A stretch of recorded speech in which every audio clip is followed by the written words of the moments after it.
Reinders bangkit, comeback luar biasa AC Milan. Halo Rossoneri, selamat datang kembali di Pojok Rossoneri.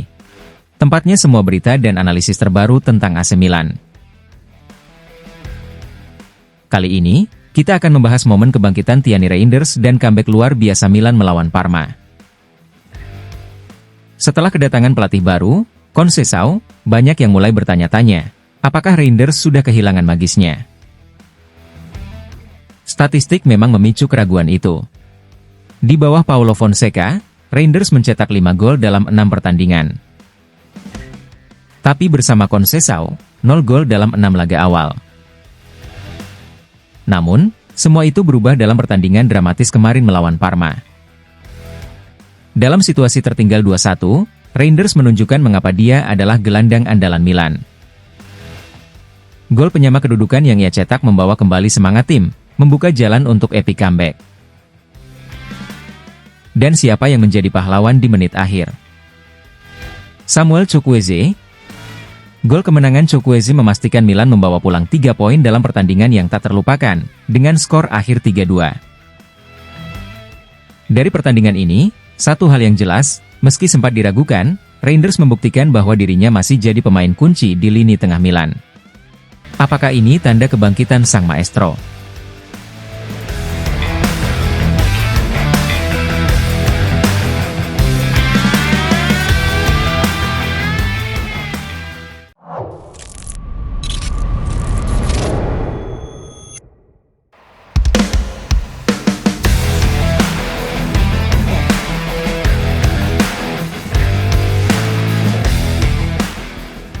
Rossoneri, kita kembali dengan analisis mendalam tentang AC Milan.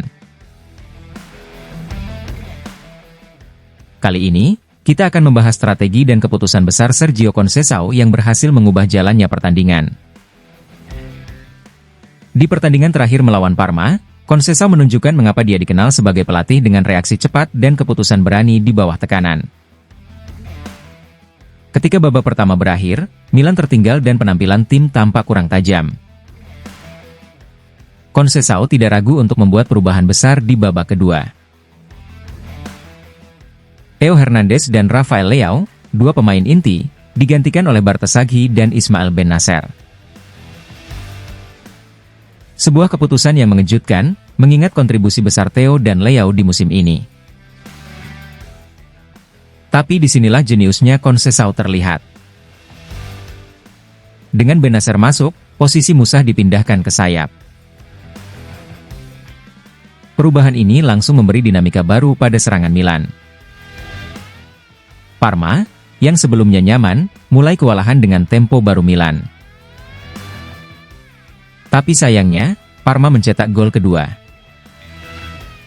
Situasi semakin menekan, dan inilah momen di mana pelatih diuji. Conceição tidak menyerah. Dia langsung melakukan perubahan lagi, kali ini memperkenalkan Samuel Chukwueze dan Tammy Abraham. Milan pun beralih ke formasi 4-3-3 yang lebih agresif, dengan Pulisic sebagai ujung tombak kreatif di lini depan. Perubahan ini berhasil menciptakan banyak peluang berbahaya. Keberanian Conceição untuk melakukan rotasi besar dan mengubah formasi adalah sesuatu yang jarang kita lihat di Serie A, terutama dari pelatih baru seperti dia. Jadi, apa yang bisa kita pelajari dari pertandingan ini? Keberanian Conceição membuat keputusan besar di saat genting menjadi pembeda. Dengan pemain-pemain seperti Bennacer, Musah, Chukwueze, dan Abraham, Milan kini punya kedalaman skuad yang memungkinkan fleksibilitas taktik seperti ini. Bagaimana menurut kalian, Rossoneri? Apakah keputusan Conceição ini langkah jenius atau terlalu berisiko? Tulis pendapat kalian di kolom komentar.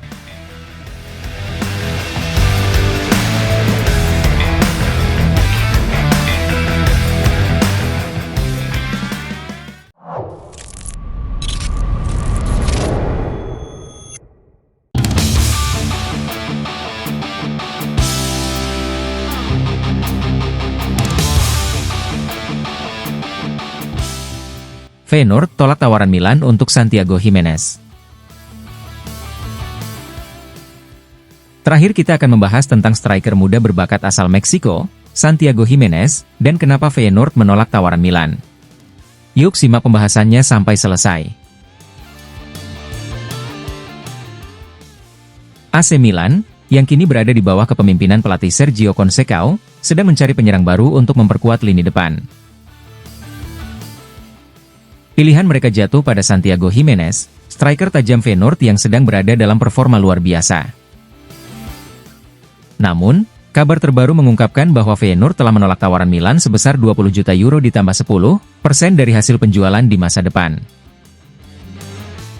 Feyenoord merasa angka ini belum cukup untuk melepas Giménez, yang masih dianggap sebagai aset berharga klub. Klub asal Belanda tersebut tampaknya ingin mempertahankan sang pemain hingga ada tawaran yang benar-benar memenuhi ekspektasi mereka.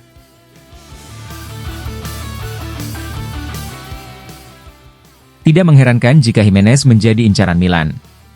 Pemain berusia 23 tahun ini telah mencetak 5 gol hanya dalam bulan Januari, termasuk 2 gol penting melawan Bayern Munchen di Liga Champions. Performanya yang konsisten di Eredivisie dan panggung Eropa membuatnya menjadi salah satu striker muda yang paling diperhatikan saat ini. Giménez datang ke Feyenoord pada tahun 2022 setelah tampil gemilang di Liga MX. Dengan kontrak 4 tahun, Feyenoord ingin memaksimalkan potensi dan nilai jualnya sebelum memutuskan untuk melepasnya.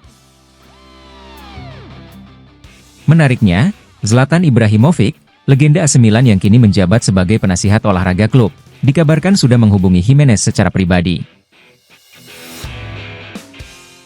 Zlatan berusaha meyakinkan sang pemain untuk bergabung dengan Milan, karena ia percaya Giménez akan menjadi tambahan penting dalam skuad rossoneri. Namun, upaya ini mungkin tidak cukup jika Milan tidak meningkatkan tawarannya. Sekarang, pertanyaannya, apakah Milan akan kembali dengan tawaran yang lebih besar? Atau, akankah mereka mencari opsi lain di bursa transfer?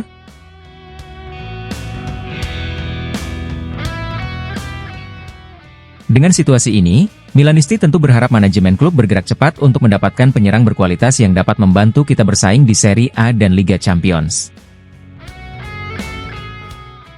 Itulah update terbaru tentang negosiasi AC Milan dengan Feyenoord untuk Santiago Giménez. Bagaimana menurut kalian? Apakah Milan harus menaikkan tawaran atau mencari target lain? Tulis pendapat kalian di kolom komentar.